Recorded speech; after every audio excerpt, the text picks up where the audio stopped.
Nous parlons des guerres, des conflits de 2019 et de leurs conséquences dans ce magazine international de LN24. Sur ce plateau, donc Tanguy de Wilde, Nicolas Gosset et Bob Ghosn. Alors, est-ce qu'aujourd'hui, tout simplement, est-ce que les guerres peuvent encore être gagnées? Est-ce que cette notion de victoire dans un conflit a encore un sens? Ouais, je pense qu'il y a cette idée que l'outil militaire est un outil parmi d'autres, mais qu'une solution à un conflit ne peut être que politique. On a rarement vu dans l'histoire contemporaine des conflits se finir véritablement avec une victoire militaire claire d'un camp ou d'un autre. On est aussi confronté à une mutation profonde des conflits contemporains. On a affaire à des conflits qui laissent la part de plus en plus grande à des combattants irréguliers. Sont des conflits de basse intensité qui sont localisés sur des portions de territoire. Et donc on a Dans le cas du Sahel, par exemple. oui, dans le cas du Sahel, mais vous le voyez très bien en Ukraine aussi, Oui. par exemple. L'ensemble du territoire ukrainien n'est Avec pas des considéré. combattants qui n'ont même pas d'uniformes nationaux, qui ont des Voilà, et uniformes. ça c'est un autre élément qui semble essentiel dans les nouveaux visages de la guerre. Nouveaux, toute chose étant égale par ailleurs. Parce que On les l'a vu en mercenaires ont Afghanistan. toujours existé. Voilà, les compagnies militaires de sécurité privée et qui ont joué un rôle considérable aux côtés de l'armée américaine en Afghanistan, en Irak. On le voit aussi avec les sociétés paramilitaires russes qui ont été impliquées dans le conflit ukrainien, qui le sont en Syrie. Donc tout ça pose aussi un certain nombre d'enjeux fondamentaux au regard du droit humanitaire, à la manière de traiter les combattants irréguliers. Et donc, on se trouve aussi confronté à des conflits dont un des objectifs politiques, puisque vous les évoquiez ces dimensions-là en première partie, n'est pas nécessairement d'aboutir à quelque chose de décisif sur le terrain, mais d'aboutir aussi à des situations de ni guerre ni paix qui sont utiles politiquement ou diplomatiquement. Encore une fois, je reviens sur le conflit ukrainien, qui est un parfait exemple de ça.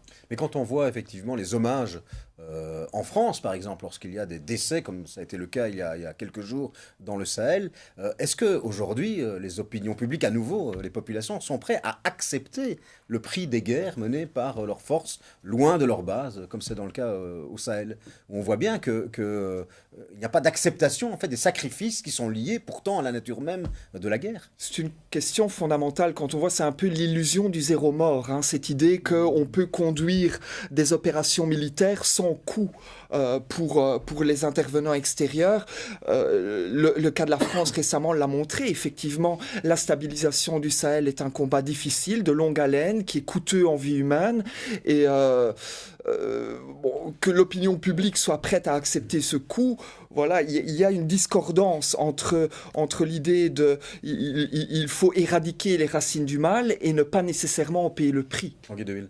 Mais donc la France déploie 4500 hommes, et donc c'est à tout le moins qu'elle rend hommage à ceux qui tombent, effectivement. Et il y a encore une ambition de puissance moyenne en ce qui concerne la France. En ce qui concerne la Belgique, on parle encore 25 ans après des 10 morts du Rwanda, donc il y a une moindre tolérance, mais c'est propre à la société belge. Donc sur cette question-là, je dirais que l'hommage est à la hauteur de l'engagement, en quelque sorte. Mais pour répondre à votre question, est-ce que les guerres peuvent résoudre les problèmes? La guerre ne résout jamais un problème, elle le transforme. Elle le transforme, et la solution, elle est multivectorielle, effectivement, elle est politique.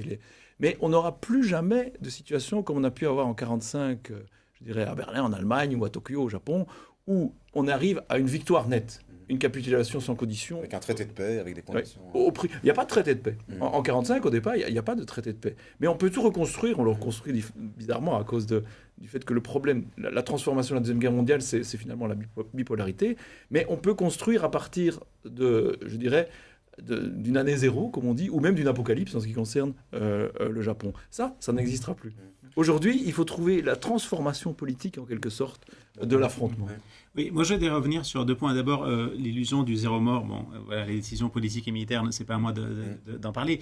Mais zéro mort dans une guerre, ça n'existe pas. Ça peut peut-être exister pour une des parties, et mais ça n'existe jamais. Et en fait, du point de vue du droit, c'est important que plus on est sensible aux pertes du côté d'une force, et surtout si cette force a les moyens d'imposer par la force, c'est-à-dire a une vraie puissance, plus on va avoir des populations civiles qui sont affectées et on va avoir plus de pertes de l'autre côté. Donc cette question de zéro mort n'existe pas et c'est très important qu'on ne regarde pas ça comme ça. Aucun des conflits n'a zéro mort. Il y a toujours des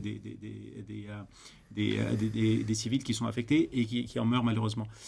L'autre point qui est important, c'est que, alors si on arrive à une victoire ou pas, bon, moi j'entends les spécialistes avec beaucoup d'intérêt. Ce qui est important pour nous, c'est de ne pas rentrer dans une situation où ces conflits-là deviennent quelque chose de banal. C'est normal qu'on meure en Afghanistan, c'est normal qu'on rase des villes en Irak aujourd'hui, parce que c'est juste normal, c'est comme ça, ou en Syrie, où c'est normal que plus de la moitié de la population au Sahel aujourd'hui n'ait pas accès aux services de base. Mais voilà, c'est la nouvelle normalité, ça fait des mois, des années que c'est comme ça. Oui, ou que les réfugiés meurent en Méditerranée. Que les réfugiés meurent en Méditerranée, absolument, vous avez tout à fait raison. Et nous, vraiment, notre appel, c'est de dire, ça, ce n'est pas normal.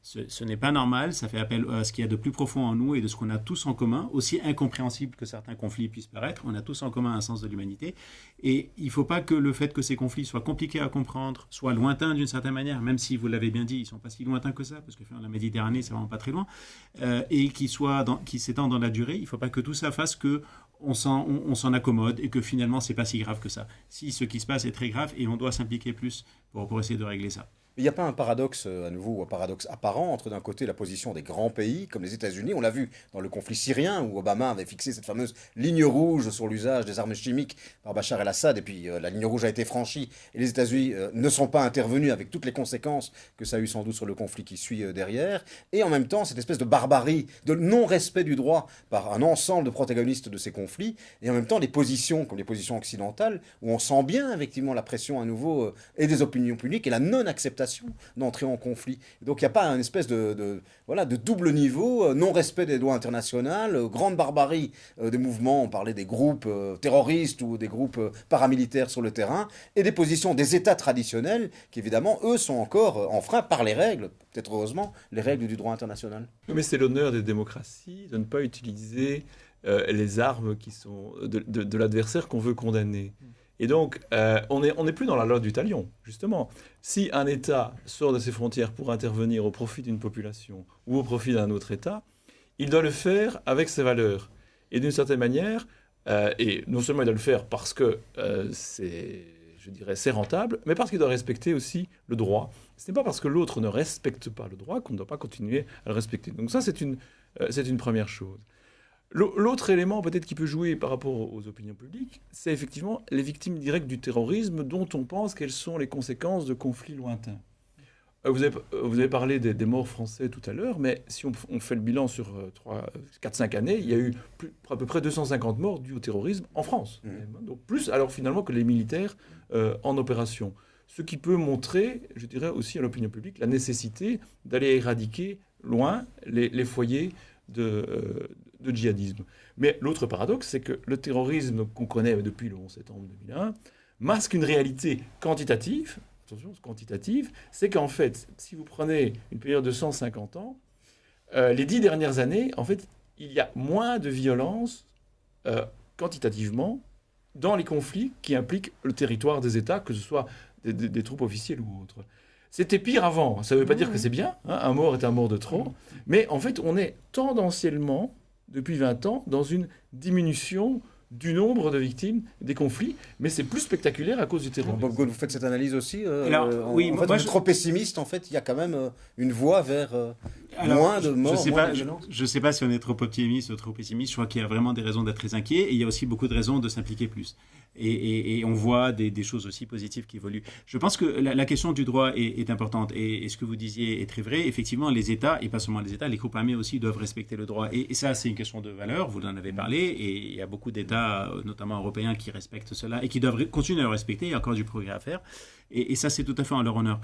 Il y a un point sur lequel je voudrais insister, c'est que le respect du droit, en limitant les conséquences humanitaires d'un conflit, ouvre aussi la voie vers des processus de pacification. On l'a déjà établi plusieurs fois par les spécialistes, ces conflits ne finiront pas par une victoire nette. Et la question d'éradiquer, alors voilà, je sais que c'est très utilisé dans les médias, mais il faut qu'on réfléchisse 2 secondes à ce que ça veut dire. Et du coup, on se rend compte que ce n'est pas nécessairement la solution vers laquelle on tend. Donc, à partir du moment où on accepte que ça va être basé sur la base d'un compromis, quel qu'il soit, et ce n'est pas à moi de me prononcer sur ce compromis, le fait de respecter le droit va amener à ce que les conséquences humanitaires soient moindres, les souffrances soient moindres, ce qui facilite la possibilité à un moment de s'asseoir autour d'une table et de discuter.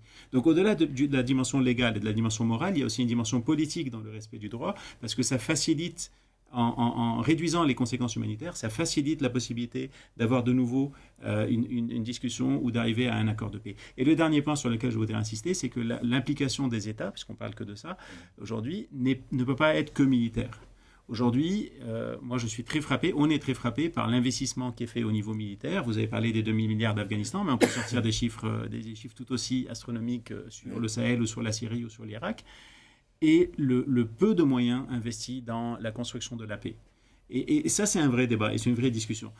On ne peut pas simplement intervenir sur ces conflits-là en rajoutant de la violence à la violence. On doit investir plus dans la paix. Alors pour avancer, Nicolas Gosset, un élément qui caractérise également les conflits modernes, ceux qu'on vit aujourd'hui, que ce soit au Yémen, que ce soit à nouveau en Afghanistan ou en Syrie, c'est l'absence de frontières, ou l'absence de respect des frontières internationales. Aujourd'hui, ces conflits dépassent tous les frontières naturelles des États, avec des groupes qui passent allègrement d'un côté à l'autre de la frontière, et avec de nouveau un mélange de niveaux de conflits particuliers.